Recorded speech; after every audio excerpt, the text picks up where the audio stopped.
आज की इस वीडियो में हम बात करेंगे दो कीवर्ड्स के हवाले से। एक कीवर्ड है ऑफ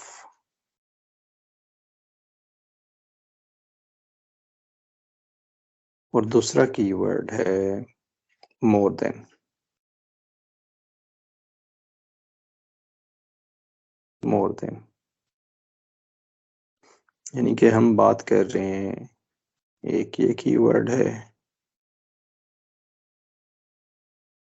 एक ये कीवर्ड है मोर देन। इसका कंपैरिजन हम कर रहे हैं ऑफ के साथ, इसके साथ कंपैरिजन कर रहे हैं। हम एक एग्जांपल से इसको समझते हैं, एग्जांपल से हमें ये क्लियर हो जाएगा। ऑफ का मतलब हमने पहले भी देखा था कि ये आमतौर पे मल्टीप्लिकेशन होता है, और मोर देन का मतलब अभी हम देखते हैं। लेकिन ऑफ का अभी मतलब जो है वो अभी हम क्लियर करते हैं। Consider a population, example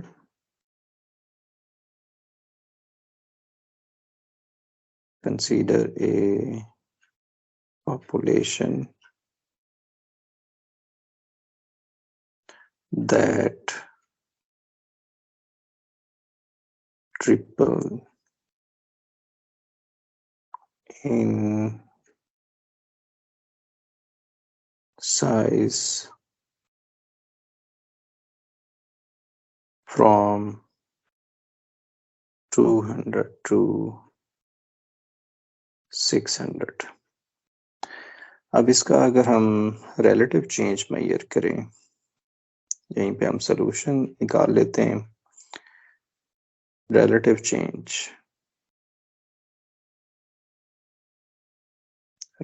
change हमने प्रीवियस वीडियोस में बात की थी इस पे।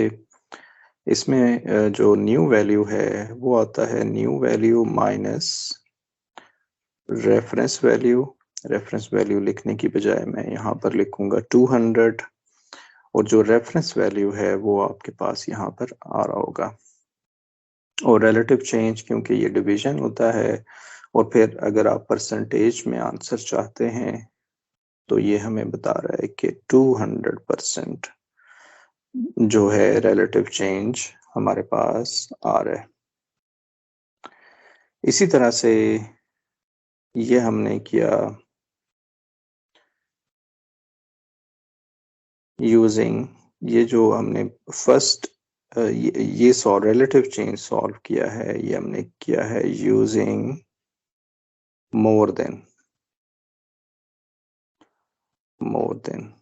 हाँ, मुझे लिखना चाहिए था ये कि हमने सॉल्व किया है प्रॉब्लम यूजिंग मोर देन। अब अगर हम लिखना चाहते हैं कि यूजिंग ऑफ,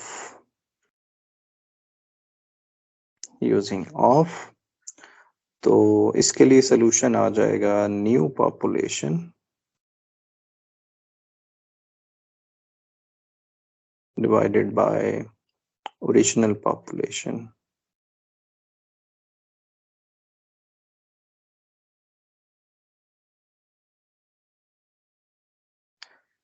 न्यू पॉपुलेशन है 600, ओरिजिनल पॉपुलेशन है 200, और ये 3 टाइम्स बन रहा है। कंपैरिजन हम कर रहे हैं तो 300% पॉपुलेशन जो है वो ओरिजिनल का चेंज हो रही है। जब डिवीजन आता है आमतौर पे तो ये आप इसको कंपैरिजन के लिए यूज कर रहे होते हैं कि ओरिजिनल क्या वैल्यू थी और इसमें न्यू पॉपुलेशन, न्यू चीज क्या बनी हमारे पास। अब इसको ये हमने मोर देन से किया था, जिसमें हम ये कहते हैं कि 200 to 600 मोर देन हमारे पास हुआ, और ये ऑफ होता है, आप कंपैरिजन इसमें कर रहे होते हैं। अब इसमें अगर आप एक फार्मूला बनाना चाहें तो परसेंटेजेस ये हम बना सकते हैं, इसकी हमें जरूरत पड़ेगी। द परसेंटेजेस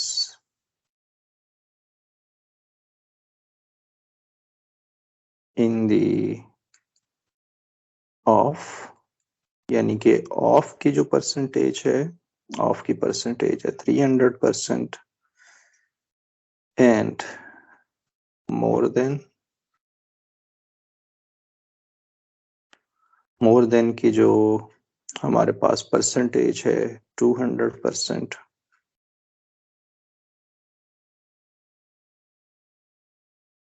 are related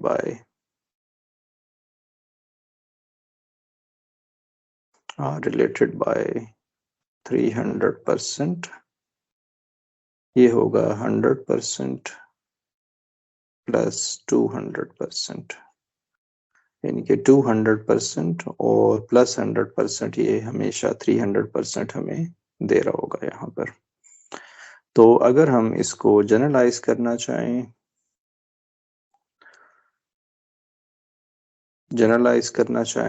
तो वो कुछ ऐसे लिख सकते हैं, जनरलाइज फॉर्मूला लिख देते हैं।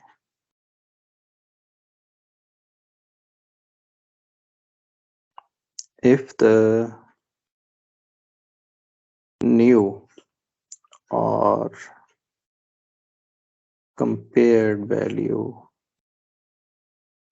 is p% more than the reference value, then it is 100 plus p% आ जाएगा। यहाँ पर ये फॉर्मूला बन जाएगा।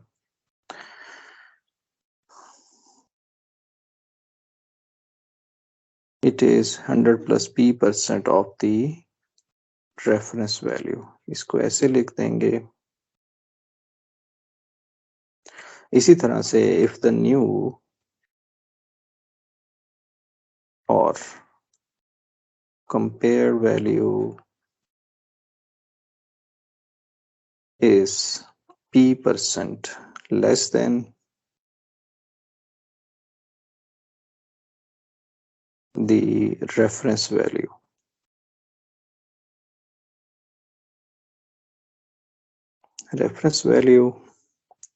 then it is 100 minus p%। यानी कि ये हमने जो यहाँ एग्जाम्पल सॉल्व की है इसी को जनरलाइज कर दिया है। न्यू और कंपेयर वैल्यू अगर ये p% ज्यादा है रेफरेंस वैल्यू से तो हम इसको लिखते हैं 100 प्लस p%, और अगर न्यू और कंपेयर वैल्यू इस p% लेस देन है रेफरेंस वैल्यू से तो हम इसे लिखते हैं 100 माइनस p%। यहाँ पर जो हमने रेफरेंस वैल्यू ली थी ये हमारे पास 200 रेफरेंस वैल्यू है, तो हम इसको लिख सकेंगे 100 प्लस p% यानी कि 200%, और ये p% less than reference value तो 100 माइनस p%। तो ये फार्मूला हम ज़हन में रखेंगे और फिर नेक्स्ट एग्जाम्पल इस पे सॉल्व करेंगे।